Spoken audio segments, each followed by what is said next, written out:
Anécdotas, amigos, casos que nuestras invitadas conocen y que forman parte del corpus de preocupaciones que las han motivado para participar en la Red Nacional de Grupos Oncológicos desde sus distintas responsabilidades y pensar en esta Federación Nacional.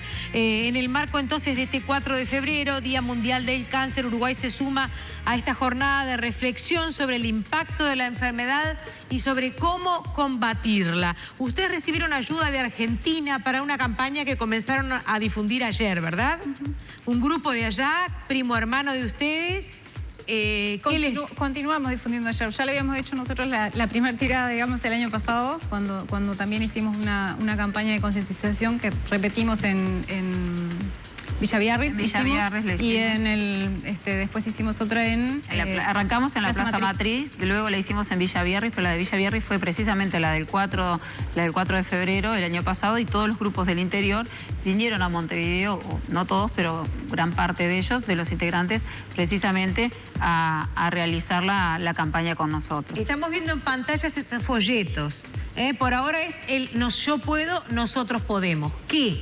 ¿Hacer qué? ¿Ustedes dan algunas indicaciones concretas ante determinadas dudas o posibles síntomas? En esa folletería que se reparte, en realidad, vienen claves o piques. De repente, si te pasa esto y esto y esto, no dudes en consultar, podría ser esto. Entonces, de repente dice cáncer de pulmón, cáncer de ovario, cáncer de... Te va dando las características de cada una, básicas de cada una de las ¿Qué cosas de repente yo podría tener que consultar para poder descartar que no sea una patología de ese tipo? Bien, o si lo es, atenderla rápidamente o lo antes posible. Bien. Entonces, ¿y cómo les va cuando entregan esa folletería?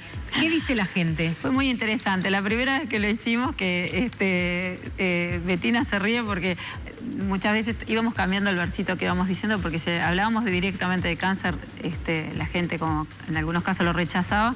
Le teníamos que convencer primero que no le estábamos ofreciendo nada que le íbamos a cobrar. Esa era la otra, porque pensaban que le queríamos cobrar algo. Luego que de todo eso, algunos se lo podíamos dar y hay otras personas que se retiraban, que no, que de ninguna manera. Finalmente decíamos que esto es algo para cuidarte, esto es algo que te va a ser útil, esto es algo que te sirve, y bueno, con una gran sonrisa, y de repente un poco ahí como que mucha gente ahí habilitaba, y de hecho después que lo tenían en manos podían llegar a conversar un poquito más. La campaña de ayer fue muy interesante porque cambió. Teníamos globitos en el stand, teníamos unas manitos y unos músicos. La gente se acercó por los músicos, luego los niños querían globitos y terminamos dándole el folleto a la madre. Entonces fue algo bastante interesante porque realmente fue poco lo que nos acercamos, no tuvimos que acercar nosotros porque la gente se acercó mucho. Hubo compañeras que estuvieron en los puestos de la feria del Parque Rodó y en esos momentos algunos aceptaron también folletería y otros no. Pero fueron pocos los casos. En realidad fue al revés. Entonces como que nos dimos cuenta, uy, esto funciona mejor, ¿no? Bien. Y lo mismo se replicó en distintos puntos del país, en realidad en otros departamentos. Ahí está. En distintos horarios de repente, pero se fue replicando y de hecho se logró una movida bastante interesante de la cantidad de gente que pudimos hacer. A ver, dentro de la medicina, el médico especialista en cáncer es el oncólogo. Es algo que más o menos aprendemos. Y el radioterapeuta. No tenemos tan claro el radioterapeuta, sin embargo, también lo es. Visibilizamos más el oncólogo.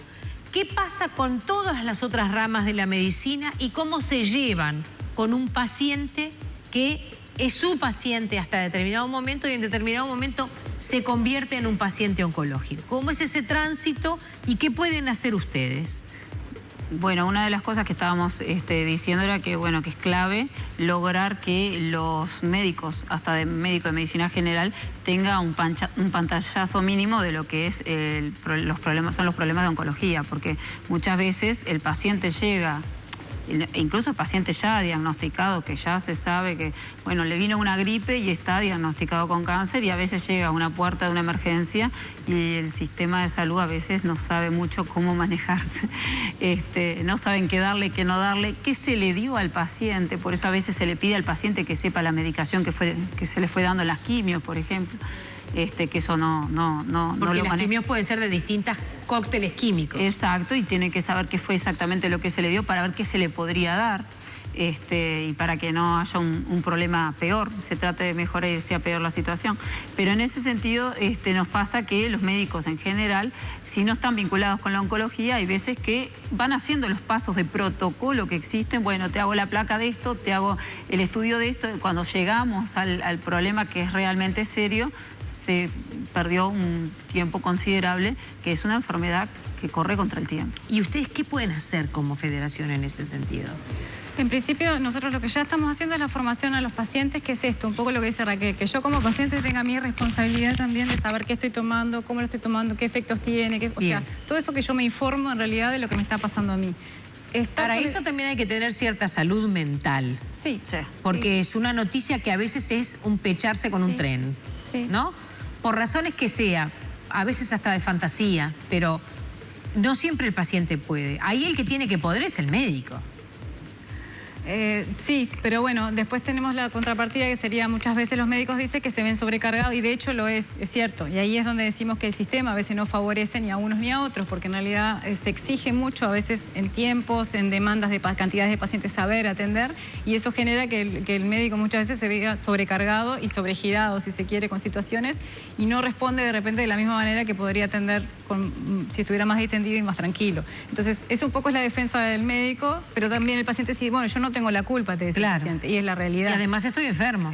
No solo no tengo la culpa, sino que además soy el enfermo. Bueno, entonces como un poco la idea es eso, trabajar mucho en relación médico-paciente, donde que sea algo que realmente podamos contribuir desde ambas partes. ¿Y cómo harían ustedes? ¿Talleres? Sí, con los pacientes ya se están haciendo y se van a seguir haciendo. Y con los médicos la idea es, en el correr del año, empezar a planificar y bueno, ahí sí, conversar con las autoridades que correspondan para ver de qué manera podemos acercarnos y lograr que se formen los médicos de primer nivel de atención, si se quiere, o quizás esto, como dice Raquel, los que no están tan en contacto con lo que es la oncología, que puedan tener las herramientas para poder no ser oncólogos, pero sí resolver situaciones o dar rápidamente un pase a un especialista cuando corresponde, en realidad. Que la respuesta para ellos también pueda ser más efectiva y se sientan también probablemente mucho más descansados en esto, porque si no es como dice Raquel, me imagino que frustra bastante a veces no poder dar respuesta a la situación. Pero básicamente la idea de la red en este momento es números también. Nosotros a nivel de cifras de país creemos que no estamos al día con los números reales de cuántos pacientes hay, que cada mutualista, que cada lugar de atención también haga su propio mea culpa y su propia auditoría interna, decir cómo está funcionando mi servicio de oncología, qué tengo, qué no tengo, qué me falta, y eso trasladarlo como una inquietud de todos para ver cómo lo resolvemos. Es un poco lo que...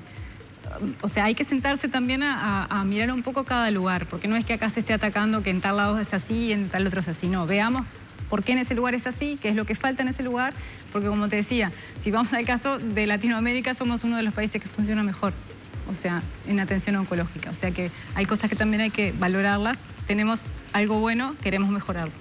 Bien. Les agradecemos mucho la presencia. Más temprano lo comentábamos también con otro técnico, que en este caso hablaba de hábitos alimenticios para el paciente oncológico y de cambio de conductas. Sabemos que en los próximos años los países desarrollados tendrán menos crecimiento de patologías oncológicas según las perspectivas que se hacen, y los subdesarrollados más. La idea es, obviamente, que esa situación que está flagrantemente parada en la injusticia no se genere, pero a nosotros, si bien tenemos buenos números, nos queda un gran trayecto por recorrer. También tenemos buenos números en cáncer, lamentablemente. Sí. Tenemos muy buenos números, lamentablemente, demasiado. Hay quien dice que también tenemos una detección precoz. Que eso hace que también nos impacta porque lo estamos viendo en edades más tempranas. Entonces también eso como que de repente antes no se veía tanto porque en realidad la detección no funcionaba tan bien. Entonces ahora eso también es la prueba de que evidentemente está funcionando mejor también eso, porque de hecho... ¿Cuándo obtienen la personería jurídica? Y en el correr del año, ¿Primer semestre, segundo semestre? Segundo. Segundo. Sí. Será entonces la Red Nacional de Grupos Oncológicos una federación. Exacto. Y estarán empoderados a la hora de exigir en cada uno de los pagos de nuestro país una formación y un relacionamiento distinto, tanto para los pacientes como para los técnicos. Ha sido un gusto recibirlas. Gracias. Muchas gracias. A ustedes por acompañarnos. Bajo el lema Nosotros Podemos, Yo Puedo, se conmemoró ayer el Día Mundial contra el Cáncer. Hoy no queríamos dejarlo pasar esta tarde y en casa. Volvemos mañana con otros temas.